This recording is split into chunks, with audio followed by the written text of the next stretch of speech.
हाँ जी, good morning students. आज हम एक नई शुरुआत करने जा रहे हैं जिसमें आप अब हमसे ऑनलाइन क्लासेस ना लेकर यूट्यूब लिंक के माध्यम से आप क्लासेस अटेंड करेंगे।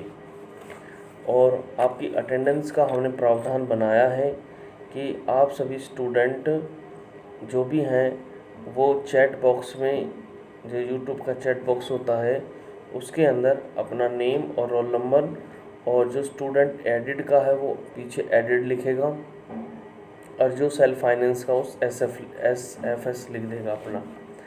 इसके अलावा ये क्लासेज हैं जो ज़्यादा बड़ी नहीं होगी, 20 से 20 मिनट की होगी, लगभग 15 से 20 मिनट की। और सभी स्टूडेंट इसको देखकर इसका फ़ायदा उठाएं ज़्यादा से ज़्यादा। आज का जो लेसन है हमारा वो है routine checking and vouching. Routine checking and vouching क्या है ये आपका? आप देखते हैं जितना भी चाहे कोई भी बिजनेस, चाहे छोटा हो चाहे बड़ा हो, सभी जगह पर बुक्स रखी जाती है, बुक्स का मेंटेन किया जाता है। आपको पता है, नेमो बुक्स भी पता है, परचेज बुक है, सेल बुक है, कैश बुक है, परचेज रिटर्न बुक है, ये सभी बुक्स तैयार की जाती हैं। अब जितनी भी ये बुक्स होती हैं उनकी रूटीन चेकिंग होती है, दिख रहा है ना, रूटीन चेकिंग। डेली बेसिस पर इनको चेक किया जाता है। और इनकी हम जो चेक करते हैं इसके आधार पर जो अर्थमेटिकल एरर हो जाते हैं, जिनको हम किसी प्रकार जो एरर्स आ जाते हैं, चाहे वो प्रिंसिपल्स एरर हो, एरर ऑफ ओमिशन हो, एरर ऑफ कमीशन हो, सो मैनी टाइप्स एरर आप पढ़े हो ट्रायल बैलेंस के अंदर। तो ये एरर्स आ जाते हैं जिनकी वजह से हमारे अकाउंट्स है वो रिलायबल नहीं हो पाते, और हमारे सामने जो उनका रिजल्ट्स आता है वो भी फॉल्स आता है। तो इसका मतलब ये हुआ कि जो भी हमारे पास जो बिजनेस के अंदर बुक्स हैं उनकी रूटीन बेसिस पर चेकिंग करना है। ये आपका meaning of routine checking. What does routine checking include? Routine checking में क्या शामिल है, ये भी इम्पोर्टेंट पॉइंट है हमारे लिए। जैसे कैलकुलेशंस की जांच करना, कोई सामान बेचा, किस रेट पर बेचा, कितनी क्वांटिटी में बेचा, इसकी जांच की जाती है। जैसे उसके टोटल चेक करते हैं, सब टोटल चेक करते हैं, ग्रोस टोटल चेक करते हैं, और जो बैलेंस नेक्स्ट पेज पर लेके गए हम, कैरी फॉरवर्ड होता है जो बैलेंस हमारा, उसको भी चेक करते हैं। जो भी हमने जर्नल एंट्रीज बनाई हैं उनकी चेकिंग की जाती है। और जो लेजर अकाउंट्स बनाए हैं, जिनमें बैलेंस जो निकलते हैं, लेजर अकाउंट बनाते हैं तो बैलेंस निकलते हैं, उन बैलेंस की जांच की जाती है। और जो लेजर बैलेंस के जो बैलेंसेज हैं, जो ट्रायल बैलेंस में हम लेके जाते हैं, उनकी चेकिंग की जाती है प्रॉपर तरीके से। और ट्रायल बैलेंस की हेल्प से हम ये चेक करते हैं किसी प्रकार का कोई प्रॉब्लम तो नहीं है, किसी प्रकार का जो टोटल आता है हमारा डेबिट और क्रेडिट साइड का, वो पूरा आया नहीं आया। अर्थमेटिकल एक्यूरेसी को चेक करने के लिए हम ट्रायल बैलेंस प्रिपेयर करते हैं। अब इसके ऑब्जेक्टिव्स क्या हैं? इसकी ऑब्जेक्टिव यही निकल के आएंगे जो अभी बता रहे हैं, कि अर्थमेटिकल एक्यूरेसी को चेक करने के लिए, और जब भी कोई हम पोस्टिंग करते हैं किसी भी एंट्री की, तो उसकी प्रॉपर चेकिंग करने के लिए।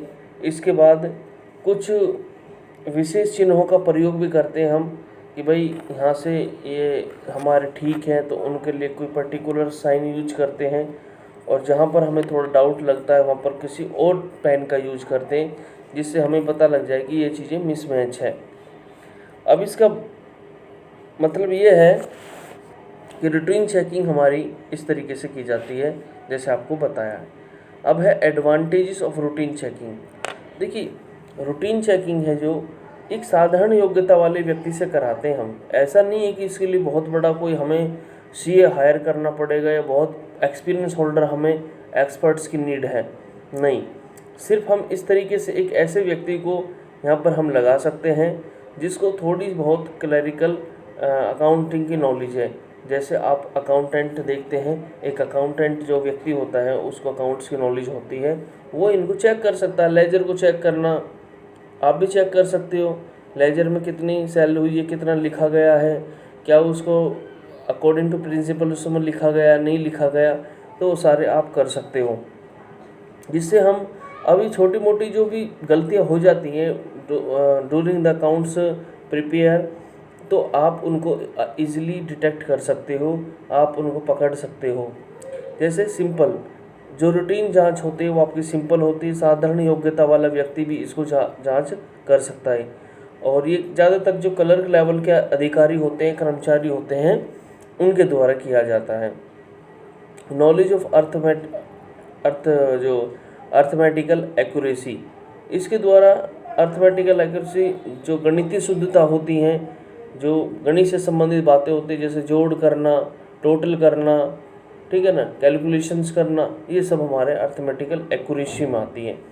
इसके बाद सर आता है नॉलेज ऑफ एक्यूरेसी और पोस्टिंग, जो भी हमारे खाता भाई हैं उनकी अच्छे से जांच की जाती है। Detection of error and fraud, ये तो मैं बता ही रहा हूँ कि इसके द्वारा जो हम एरर और जो फ्रॉड हो गए हैं जाने अनजाने में, उनको भी हम इजीली डिटेक्ट कर सकते हैं। Change in figure comes to light, कई बार आप देखते हैं कि कई बार फिगर बदल जाती है। आपको बताया था ना फिगर बदल जाना, जैसे आप लिखना तो चाहते थे 929, बट आप उसको लिख गए कुछ और, जैसे 83 लिखना था, लिख उसको गए 38। तो ये एरर ऑफ कमीशन है या एरर ऑफ ओमिशन की जो भी प्रॉब्लम्स होती है, उनको भी हम इजीली डिटेक्ट कर लेते हैं। और helpful in checking of final account, आप फाइनल अकाउंट बनाते हो तो उसकी भी आप आसानी से चेक कर सकते हो। ट्रेडिंग अकाउंट बनाते हैं, trading and final accounts, PL account बनाते हैं, इसके बाद बैलेंस शीट बनाते हैं। तो ये काम जो हमारा रूटीन चेकिंग का है, ये काफ़ी हेल्पफुल हमारे बिजनेस में देता है, जिससे डेली जो छोटे मोटे जो एरर्स होते हैं उनको इजीली डिटेक्ट कर लिया जाता है, और बाद में हमें ज़्यादा प्रॉब्लम नहीं आती है जब हम उसका फाइनल ऑडिट कराते हैं एंड ऑफ द ईयर में। सर इसके कुछ दोष भी हैं हमारे, डिसएडवांटेजेस क्या हैं? कार्य में शीघ्रता एवं लापरवाही, कि कई बार रूटीन चेकिंग को एक फॉर्मेलिटी मान लिया जाता है, और फॉर्मेलिटी मानने के आधार पर उसमें जल्दबाजी दिखाई जाती है क्लरिकल स्टाफ के द्वारा, जिसकी वजह से वहाँ पर गलतियाँ फिर भी रह जाती हैं जो बाद में हमें पता चलती हैं। इसके बाद है वर्क बिकम्स मैकेनिकल, जैसे कोई भी काम है जो एक कम योग्यता वाले व्यक्ति से करवाया जाता है, तो कार्य में मोनोटोनी आ जाती है, जिसको बोलते हैं नीरसता, और वह अपने दायित्व को समझते नहीं है। उसको पता है कि यार बाद में होना है, इसका मतलब कि ऑडिट होना, जब पकड़ा जाएगा, और किसी प्रकार का यहाँ पर कोई उसके ऊपर प्रेशर नहीं है कि आपको ये काम करना ही करना है, इनको डिटेक्ट ही करनी है सारी चीज़ें, वो वॉलेंट्री है। अगर आप चेक कर रहे हो, अगर बाई चांस आपसे एरर निकल गया तो ठीक है, अगर आप से एरर डिटेक्ट नहीं होता तो आपके ऊपर किसी प्रकार का कोई प्रेशर नहीं है। तो इसलिए उस काम को करने में मतलब कि जो हमारे कर्मचारी हैं वो काफ़ी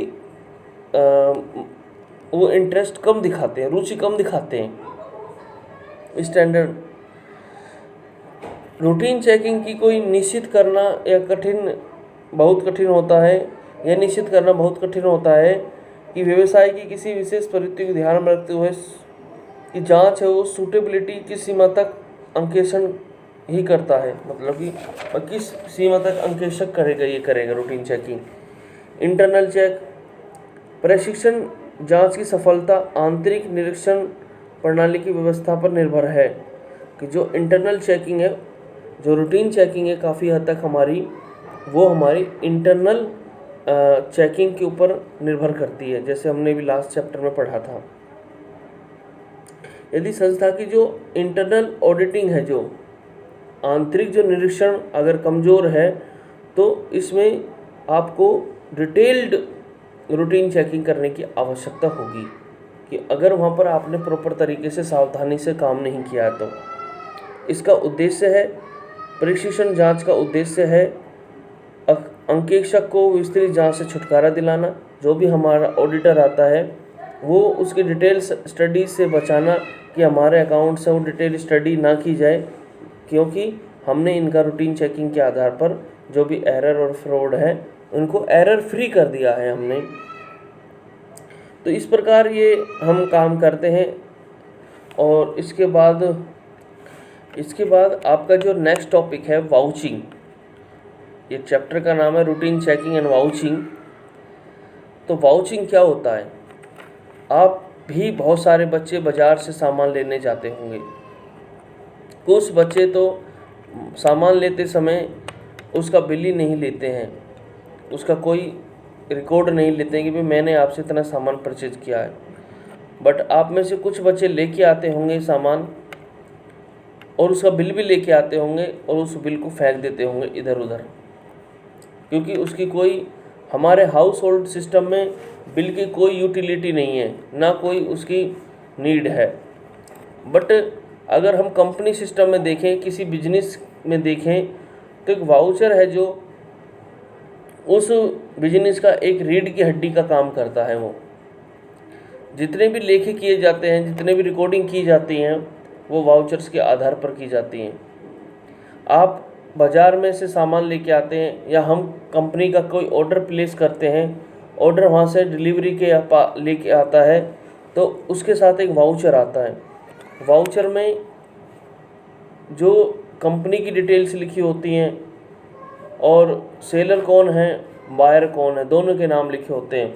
इसके अलावा कितनी क्वांटिटी में हमने गुड्स को परचेज किया है, इसके रेट क्या है, टोटल कितना बना है, बोथ पार्टी के सिग्नेचर होंगे। एक डिलीवरी लेटर बना के देते हैं कि जब आपका गुड डिलीवर हो जाए तो उस पर साइन कराना कंसर्न पर्सन से, तब मानो आपका काम पूरा होता है। और ये जो वाउचर्स होते हैं, इन्हीं के आधार पर आप आगे की प्रोसेस स्टार्ट करते हो। चाहे जर्नल एंट्री बनानी हो, जर्नल एंट्री से आपको लेजर बनाने हो, लेजर से आपको चाहे ट्रायल बैलेंस बनाने हो, ट्रायल बैलेंस से चाहे आपको अपने फाइनल अकाउंट प्रिपेयर करने हो। जो सोर्स ऑफ डॉक्यूमेंट्स है आपका, वो आपका वाउचिंग है। वाउचिंग मीन वाउचर है आपका। तो अब देख लेते हैं बुक की लैंग्वेज में क्या कहता है। Vouching means testing the truth of the item, testing of the truth of items appearing in the book of original entry. और किसको कहाँ दिखाना, अपीयर करना है, बुक्स ऑफ ओरिजिनल एंट्री। इसके बाद एक डेफिनेशन और है हमारे पास। Vouching is a technical term which refers to the inspection of documentary evidence, to inspection and documentary evidence and supporting and sustaining and transaction। वही है कि डॉक्यूमेंट एविडेंस अवेलेबल कराती है ये हमारी जो वाउचिंग है। इसके बाद इसकी कुछ विशेषताएं पढ़ लेते हैं। विशेषताओं में लिखा हुआ है scrutinising of entries with voucher, प्रविष्टियों की प्रमाणकों की जांच करना, कि जो हमने जर्नल एंट्री की है उसकी जांच करते हैं वाउचर्स के थ्रू।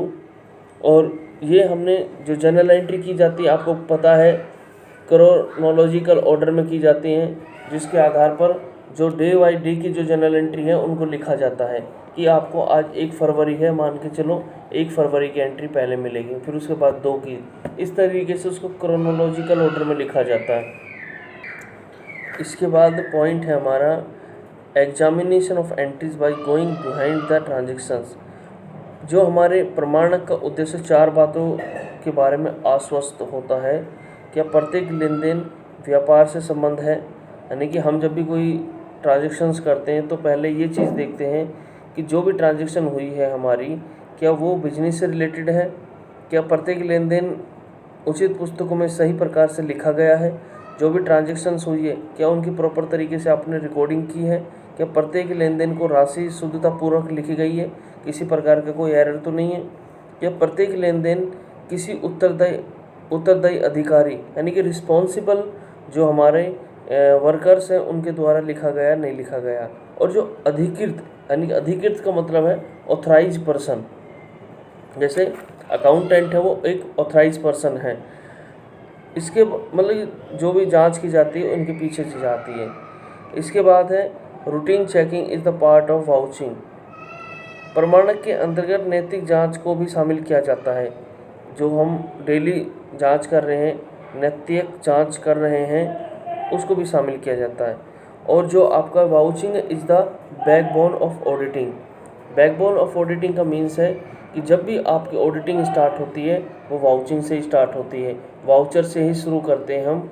और ये प्राइमरी आपका स्टेप होता है जब हम वाउचर्स की चेकिंग करते हैं, डे बाई डे के वाउचर्स निकालते हैं, फिर उनको आगे की तरफ प्रोसीड करते हैं कि फिर उसका अगला स्टेप क्या होगा, फिर सेकंड स्टेप क्या होगा। तो इस तरीके से ये आपके आज थे। और कल का जो टॉपिक हमारा आगे का है वो आपको भेज दिया जाएगा इसमें बना के। और आज हम इतना ही पढ़ेंगे और आई होप आपको वीडियो पसंद आएगी और आप इसको देखकर फ़ायदा उठाएं और सभी स्टूडेंट इसको देखें और अपना वैल्यूएबल टाइम है इसके ऊपर स्पेंड करें। Thank you.